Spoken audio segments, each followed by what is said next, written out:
Alright. What's up, everybody? We've got a banging match here. It's special from Storm Gaming, one of the cheesiest TVP players in the game, throwing out his creative strats up against, well, that's right, the smiling assassin himself, the new best Protoss player in the world, who's also a cheeky bastard. It is Hero.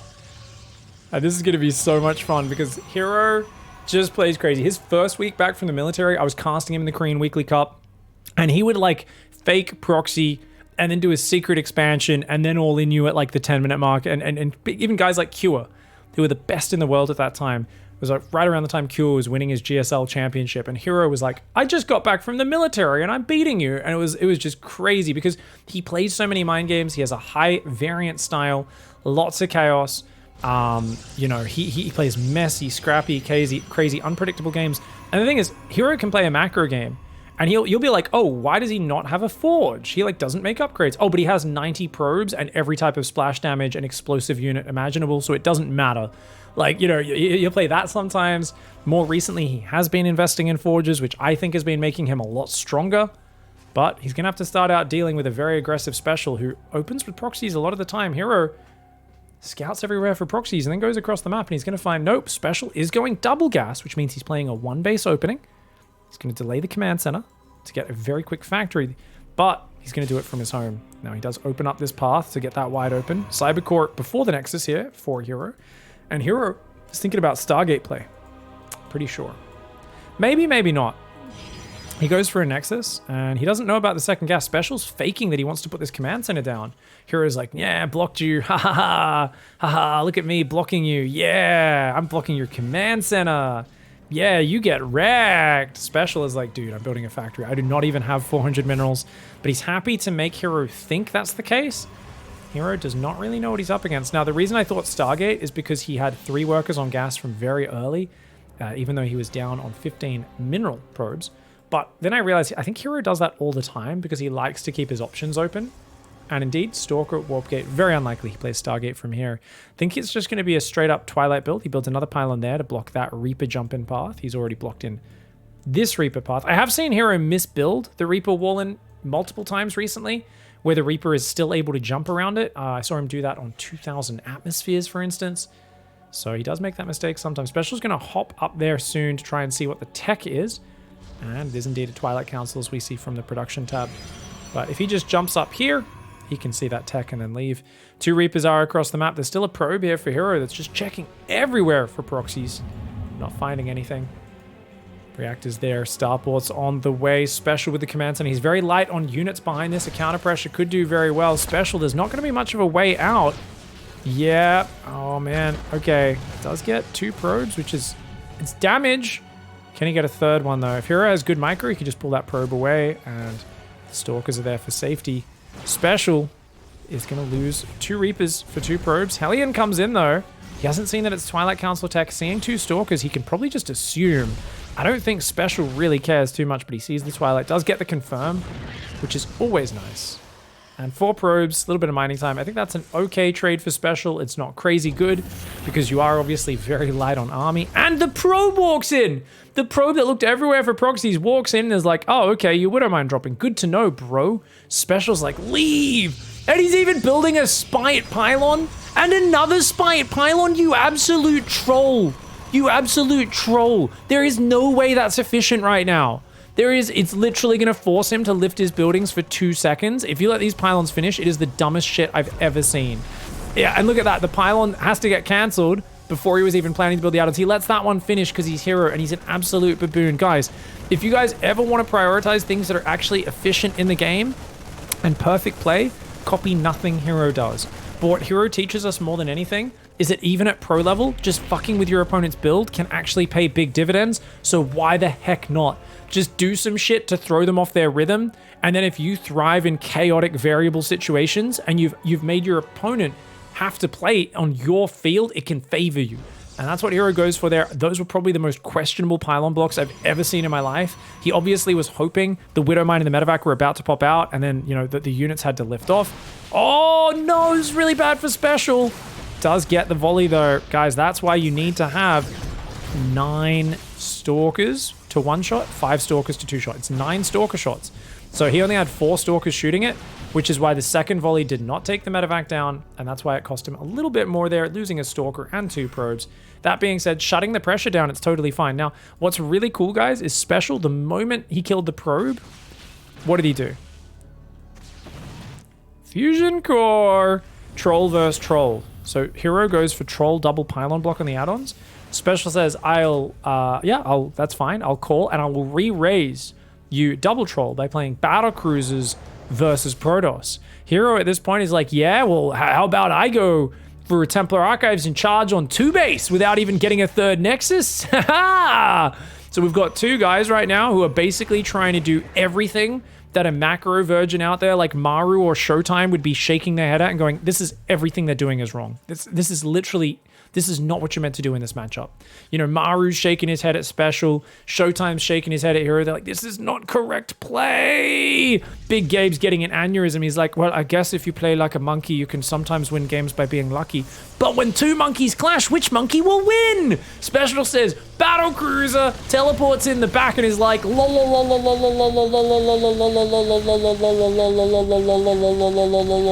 probes, 7 probes, man. That's a lot of damage. 6 probes. Goes for the sentry. Oh, he gets it.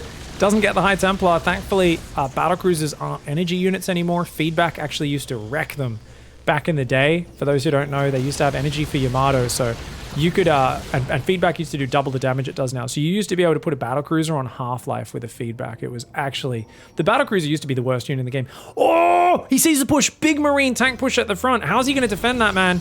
Dude, he doesn't have a shield battery. He's trying to make Archons right now. But, oh man, no shield battery at the front, no shield battery in the main. It's 2 base versus 2 base. And Special's making that 3rd command center. He's got a big Marine tank push. Oh, he might go tanks here and try to build bunkers. Bunker, tank. Gateways are in range right now. Archon and Charge, though. Very good versus Marine tank. Special says, let's not risk it. Just play this chill. This battle cruiser waiting for its teleport to come off cooldown. Second battle cruiser's there. Does he teleport this across as well? Yes, he does. Where is he going? Okay, so he's going to do battle cruiser. It's the natural battle cruiser. It's the main. Army's trying to get home. Hero says, yeah, you're not getting home, dickhead. Oh, shit. But wait, actually, he doesn't know about the army. Oh, he does. Oh, no. Special's force is in big trouble, man. A Zealot Archon flank comes in. Special's army trapped far from home. Oh, no. They're going to go down for just about nothing, but the battle cruiser's in. The battle cruiser is in. Where the other battle cruiser teleported home, which I think is actually a bit of a mistake. I think he did that because he was worried about dying.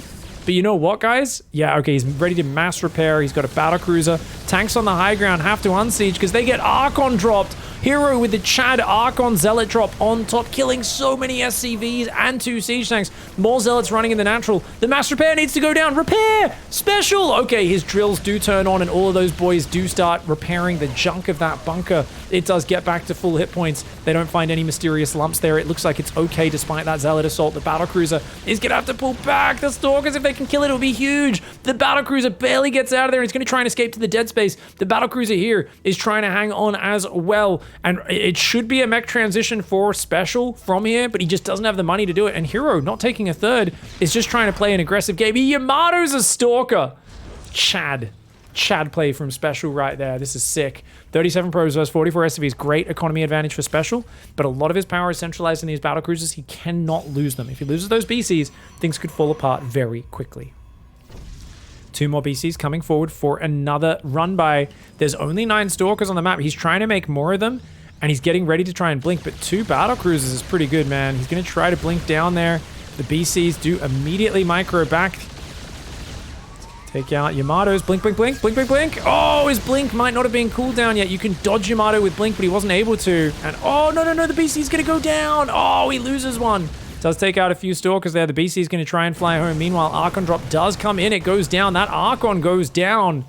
Ooh, these Stalkers trying to chase. If he gets this BC, this is huge. Hero might win this game. Hero might be able to win this game. Another Stalker does die. Hide. Oh, and he barely gets to the safety. Special gonna rest that one there. He comes in with another BC, does another few probes of damage. He's killed 27 in total, teleports home, and a whole bunch of SCVs are all gonna pull out their drills and slowly repair this big boy's junk. They do reach up and slowly start caressing his underside.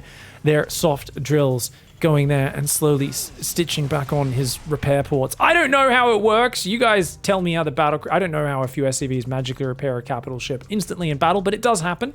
I thought it might be, you know, harnessing the power of 50 Shades of Drill, but I don't even know, man. Anyway, Stalker Zealot on the top side is over there. They're trying to come on in as well. There is an observer for Hero seeing everything, but at this point, Hero's economy is so shit, and Hero's saying, go for broke, all in, all in, all in. If his Zealots get on the tanks, does he have enough Stalkers? 12 Stalkers versus 3 BCs? I don't think so. The Zealots will get on top very quickly. The BCs, though, look at that. The tanks targeted the Stalkers, and he does take out all of these siege tanks. But there's still 3 BCs out there. One on the other side of the map, deep in the red. Just ready to teleport home. We'll need to teleport that back and repair it. The tank in the bunker doing pretty well. Ooh, be careful, be careful. You got to repair these BCs. They need drill support, bro. The SCV is going to try and get out of there. Yamato's 2 more Stalkers. There's something so comical about seeing Yamato going up there. And, ooh, Command Center, keep alive, keep alive. SCV. SCV, please. Please, SCVs! Repair! Oh, no! Specials Command Center does go down. Doesn't matter, though. If he rebuilds one, he's still got more than enough SCVs for 3 base saturation. Against a hero is more all-in than he's ever been before. He's like, I kill you now. Me, mate. Kill. Specials Battlecruiser squad. 19 kills, 20 kills, and 4 kills for each of those BCs. And here we go.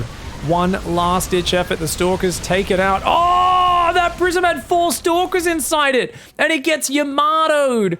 Oh, special. Oh, my God, dude. Dude, that was so forceful. Hero was like, excuse me, I'll pay for dinner. Special did the fucking father-in-law move, and literally Hero went to pay the bill, and they're like, oh, he already paid, and Hero's world crumbled around him. Those 4 Stalkers inside that prism just died. I don't know how that analogy fits this situation at all, but it does, because basically he got wrecked is what I'm saying, and he didn't even see it coming. The older battlecruiser gentleman got him once again. The preparation, the planning, and of course the power of the Chad cruiser. A 550 hit point armored beast coming on in there. He's gonna lose one of them. Oh, maybe not the best trade. Does Yamato a few more Stalkers. Battery overcharge does go down there as well. Where's that third base? We need that third base to be landed. It's almost finished. It's building Widow Mines now. More tanks. Hero is like thinking about starting a third base, but only after the DT shrine, because remember guys, you can't take a third until you invest in a little bit of a phallic-shaped structure over there. Yeah, sure. Definitely the way to do it. When behind Dark Shrine is a saying as old as StarCraft, and it's definitely a thing that a lot of Protoss players do. If you guys are ever smashing a Protoss player so hard and you're wondering why he shouldn't leave, there should be that little thing in the back of your head that says build detection. Thankfully for Hero, Special has not done that. He's got 2 turrets in the edge of his main because he keeps getting prism dropped. He scans the Observer. Does get it with a Widow Mine. Friendly fires his own tank, so it's a little nasty. But Raven's on the way. Oh, Raven, did he see the DT shrine? No, but he's like, you know what? He's still in the game for some reason. I'm gonna make a Raven. He's got plenty of scans available. DT walks in, he spots it! He spots it, but 3 DTs in the main. Hero going for broke. Yet again, another prism goes down. He does manage to unload the Dark Templar at least, getting its payload out. Battlecruiser gets out of scan range there. One on the natural will get absolutely blasted. Guy comes back in the main and says, hey, dickheads, you want to drill those minerals? How about you have a little date with my scythe while you're at it? Haha. The battlecruiser is like, yeah, that was not funny at all. Literally turns them into a bunch of firecrackers for some reason, guys. Apparently, if you're a Protoss and you do photosynthesize for food, if you die, rather than there being blood and gore, it's just some firecrackers. Not a bad way to go. It's very PG-13. Don't mind it, don't mind it. It's a more civilized way of getting destroyed, I guess. Just turn into some fancy flying lights, some firecrackers and whatnot. Still, 45 pros versus 68 SCVs. It feels inevitable that Special here now has his big mech hammer growing, and Hero is like, well, hey, I have a few Stalkers and a Warp Prism. Also, I'm making Blink for my Dark Templar. Oh. I'm not sure if this is going to cut the mustard, Hero. I don't know, mate. I think Special at this point is like, yeah, okay. I've identified that Hero is fitting into a certain range of player. And I think it's best described as YOLO Lord, literal zero restraint psychopath, Florencio enthusiast, maybe, is another way to put it. I don't know. I think he's realized there's not much macro behind the micro. Hero's going to come in one more time, and he manages to kill 2 Widow Mines, a siege tank, and then every single Zealot goes down. Hellions drive in and roast his economy behind it. This is an awful trade for a Hero. His economy was already bruised and battered, but now it's being dropped on its head repeatedly. until you're like, dude, if I was in the fruit store version of Protoss economies right now, and someone's showing me a lot of Protoss economies, and then someone's like, oh, do you want to buy this one? You're down at the Protoss economy market. It's like looking at literally a pear that is 80% bruised with juices and maggots dripping out of it, and there is no actual fruit. You're like, yeah, no one's gonna eat that. You should not be selling. That's a health concern. Hero right now is like, nah, man, it's good for you. It's fruit. It's a nice, tasty pear, man. Special's like, yeah, no one's gonna eat you just leave. Get out, man. Get out. I killed you. The battle cruisers have done it. They've killed like 400 units this game. Look at it. 3 kills, 5 kills, 9 kills, 24 kills. Only one of the OG BCs is still here. 2 BCs for 27 Stalkers. That's 13 and a half Stalkers for each battle cruiser. I guess the story about if you do fly a battle cruiser for the Terran, then there will be 13 and a half Virgin Stalkers waiting for you in the afterlife. GG, well played. Special taking down the #1 Protoss with the Cattle Bruisers. Well played.